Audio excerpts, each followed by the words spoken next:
The controversy surrounding Dianna Russini and Mike Vrabel is spiraling after reports surfaced that Russini has filed legal action against Vrabel over their resurfaced Tennessee boat footage. And according to the details now coming out, the allegations connected to the situation are what really have people stunned. Here's how it all started. On April 7th, 2026, the reporter and the NFL coach, who are married to other people, were seen holding hands and hugging in photos published by Page 6. They are pictured lounging together poolside, in a hot tub, and on a rooftop deck at the Ambiente Luxury Hotel in Sedona, Arizona.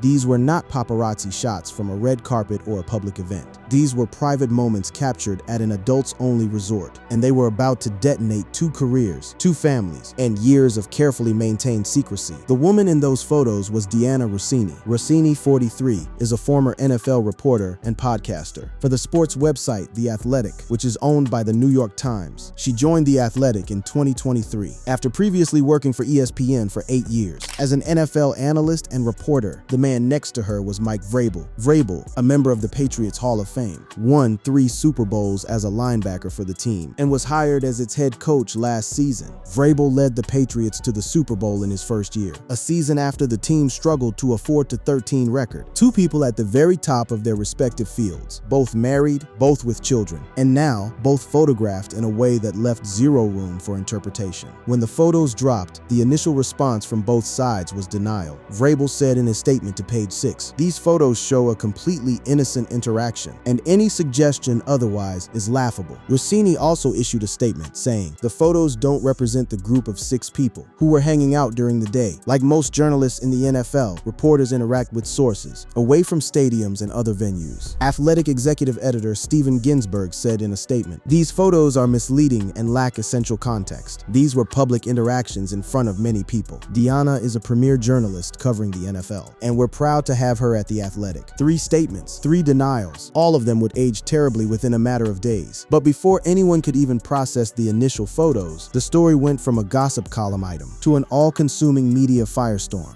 Russini was at home in Bergen County on Easter Sunday when a reporter from the New York Post approached the house. The outlet had photographs of Russini with Vrabel together in Arizona. Russini told the Post reporter that she and Vrabel recently had been in Arizona for NFL league meetings. The photos, though, threatened to become a public relations disaster. They were taken at a luxury resort away from the league meetings and appeared to show Russini embracing and holding hands with the Patriots coach. Later that Sunday, having learned the nature of the photos, she was on the phone with a crisis communications expert, strategizing how to respond to the story. Crisis communications, not a simple clarifying call to her editor, not a casual dismissal.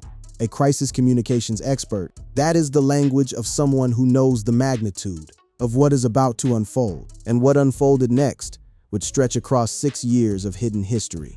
Within 1 week of the Sedona photos going public, Dianna Russini's career at The Athletic was over. On April 14th, Russini posted her resignation letter to Ginsberg from her job at The Athletic on her X account, which she has since deleted. In that letter, she wrote, "I have come to this decision with deep sadness, but with clarity about what is right for me, my family, and the work I have spent my career building." She went on to defend every story she had ever published and took aim at the media frenzy surrounding her. Russini stated, "I have no interest in submitting to a public inquiry that has already caused far more damage than I am willing to accept. Rather than allowing this to continue, I have decided to step aside now, before my current contract expires on June 30th. I do so not because I accept the narrative that has been constructed around this episode, but because I refuse to lend it further oxygen or to let it define me or my career." But the resignation was not the end. It was the beginning of a cascading avalanche of revelations. Athletic editor Ginsberg wrote to staff, "When this situation was brought to our attention last week, there were clear concerns, but we received a detailed explanation, and it was our instinct to support and defend a colleague while we continued to review the matter. As additional information emerged, new questions were raised that became part of our investigation. While our investigation into Dianna's conduct was ongoing, she chose to resign." That phrase, "additional information emerged," turned out to be the understatement of the year, because the very week Russini resigned, older photos started surfacing from years earlier. The New York Post on April 23 released a separate group of photos that it says are of Russini and Vrabel together at a New York City bar. In 2020, 6 years before their meeting at the Arizona hotel, The two are seen sitting close together and appearing to kiss in one photo. TMZ also released pictures on April 23rd that it says are of Russini and Vrabel from a meetup at a Mississippi casino in 2024. So there it was, not a one-time meeting at a resort, not a momentary lapse in judgment. Photo evidence stretching from 2020 to 2024 to 2026. Vrabel and Russini were captured sitting together inside the Tribeca Tavern around midnight on March 11, 2020. Two of the pics show the pair sitting closely while at the bar, with Vrabel resting his hand on Russini's arm and leg. A third shot shows the NFL coach leaning in to kiss the sportscaster. At the time, Vrabel had been married to wife Jen Vrabel, with whom he shares 2 sons for 21 years. He was also working as the head coach of the Tennessee Titans. Meanwhile, Russini was working at ESPN as an NFL reporter, and just 6 months away from her wedding to Shake Shack executive Kevin Goldschmidt. 6 months before her own wedding, kissing another man at a New York bar at midnight, while that man coached the very team she was covering. For Vrabel, the tone shifted dramatically. Vrabel announced that he'd be skipping part of the upcoming NFL draft to seek counseling. "I promised my family, this organization and this team, that I was going to give them the best version of me that I can possibly give them," he said in a statement. He had called speculation surrounding the photos laughable, something he later admitted was an attempt to protect my family. That word, laughable, would haunt him for weeks. And then, internet detectives found the Spotify playlist. A Twitter user discovered a Spotify playlist created by Dianna Russini, titled "Turn in the Page." It was shared with another Spotify user known only as Mike. The playlist was shared with Mike on December 19th, 2022, which just so happened to fall in the middle of a Titans 4-game losing streak. After the playlist started making the rounds, Dianna Russini deleted it. More breadcrumbs, more deletion, more damage control that kept arriving too late to control anything. Just when the story appeared to be reaching a slow simmer, TMZ poured gasoline on it. 1 full month into the ongoing scandal, TMZ added another layer, connecting dots to Russini's reports surrounding the Tennessee Titans trade for Julio Jones from the Atlanta Falcons. TMZ Sports reported they rented a private boat together for a day on the water. Just the two of them. The NFL duo booked the vessel in Putnam County, Tennessee, back in June 2021, according to a source with direct knowledge, who also says the then Tennessee Titans head coach and the journalist were the only people on board for their 2 to 3 hour rental. TMZ's report details the 2 to 3 hour boat rental, with documents of the 2 signatures on the waivers from the rental company. The timing of that outing raised eyebrows because Russini was pregnant at the time with her first child. Documents show both signed the company waiver before heading out on a lake, and the source says there was no visible PDA before they departed. Vrabel and Russini appeared cautious about photos being taken, and while she declined to pose at all with the staff, Russini was pregnant with her first son, Michael, who was born in August a couple months later. The waiver documents show Russini as the designated driver of the vessel, as Vrabel's name was listed under the other participants over age 18. Then TMZ revealed video footage that appears to show the two on a boat dock, preparing to board a private vessel that they had rented back in 2021, when Russini was pregnant. According to TMZ, staff at the boat rental company were asked not to publicly share photos from the excursion.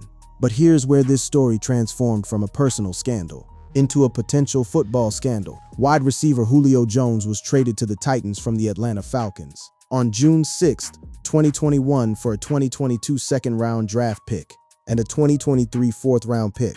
Russini reported on ESPN on May 27, 2021, that the Falcons had a first-round pick offer for Jones per a source, and that the Titans were a long shot. Think about that timeline for a moment. Russini was spending private time on a boat with the head coach of the Titans. In the same window, she was reporting on whether the Titans could acquire Julio Jones. She told the world on national TV that the Titans were a long shot. The Falcons were said to have had a first-round pick lined up for Jones, but ended up getting less. Moreover, Russini was the one who dropped the scoop. Podcast host Tony Farmer articulated what many were thinking. Is there a chance that Dianna Russini cooled the market for Julio Jones and allowed the Titans to get a better deal? Farmer asked. These questions were already being asked, he added, but now that we know they were hanging out around that same time, it makes it even more plausible. Now, some argue the NFL should have reason to open an investigation. into Vrabel and Russini's relationship for tampering and collusion. Based on the data revealed over the last month, a head coach and a reporter who covered his team, spending private time together while she shaped public narratives about his franchise's trade negotiations. Whether intentional or not, the optics are devastating, and they raise questions that neither party has answered. And the name of Russini's first child only added fuel to the fire. She named her son Michael. That being Vrabel's first name, sleuths online assumed the worst. Social media users also reshared a since-deleted post on X from shortly after the birth of Russini's first child, in which the NFL reporter asked her followers to name some of the best Michaels in the history of football. Given the fact that subsequent photo dumps from tabloid outlets showed Russini and Vrabel spending time together before and during her first pregnancy, a salacious theory formed. However, TMZ cited sources close to the situation, clarifying that Dianna Russini, in fact, named her firstborn son after her brother. According to TMZ, Russini named both of her kids after family members. Her second son shares the same name as her grandfather. Now we arrive at the part of this story that could define its final chapter, the legal implications. And there are plenty of them, pointing in multiple directions. The compromising photographs of Russini and Vrabel that kicked off the scandal were snapped by a local couple, staying at the same Arizona resort. The revelation squashed rumors that the photographer might have been a private investigator of some kind. The local couple, who sold the photos to the New York Post for a purported four-figure price, might not have considered the legal consequences. Sports law expert Michael McCann of Sportico laid out the legal landscape in granular detail. The photographs themselves are problematic in ways that pose potential hurdles. The photographing could constitute illegal invasions of the privacy of Vrabel and Russini, as well as the tort of intrusion upon seclusion, which generally means an offensive intrusion into the privacy of another, and harassment. Ambiente Sedona explicitly limits photography to times when other guests are not included in photographs, and forbids taking photos in the public spaces that invades other guests' privacy. But it goes further than civil liability. The photographs might even be evidence of a criminal act. In Arizona, it's a crime to knowingly photograph another person when that person has a reasonable expectation of privacy, and that person is having sexual contact or is without clothing.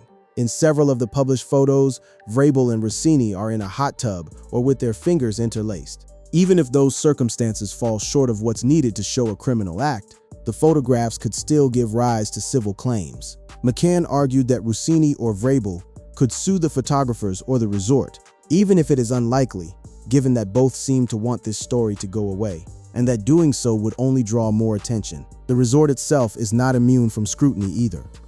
Ambiente Sedona explicitly limits photography to times when other guests are not included, and forbids taking photos in the public spaces that invades other guests' privacy.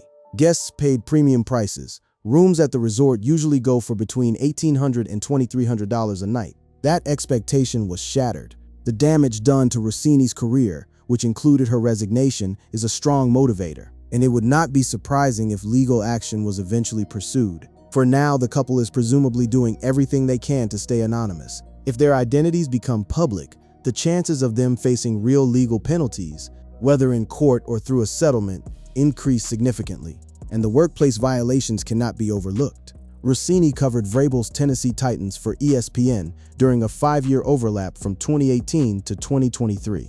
ESPN has declined to answer whether she was ever recused from that coverage. The Athletic only launched its investigation after photographs went public, not through any internal safeguard. No audit has examined whether her reporting was influenced by the relationship. The Athletic's editorial guidelines do not explicitly govern romantic relationships between reporters and the subjects they cover. The New York Times, which owns The Athletic, maintains a separate ethics policy that requires disclosure to a standards editor when a personal relationship could create the appearance of a conflict. But that policy did not directly bind Athletic journalists during Russini's tenure. The gap in coverage between parent company policy and subsidiary practice is the structural failure at the heart of this story. So where does this all go from here? For Mike Vrabel, the organizational shield has held for now. NFL insider Jason LaCanfora reported, "League sources continue to indicate that the franchise is firmly behind Vrabel. Vrabel has the full support of team owner Robert Kraft, as Vrabel attempts to prepare the team for its defense of an AFC crown. and also try to repair the damage he has done to his family. At the 2026 NFL Draft, League Commissioner Roger Goodell called it a personal matter. Russini ultimately stepped down from her position after The Athletic opened an internal investigation, while the NFL declined to investigate Vrabel regarding the league's conduct policy. His players have publicly backed him. Hunter Henry said of Vrabel addressing the controversy with the team, "I thought he did a great job. It's been the same Vrabes.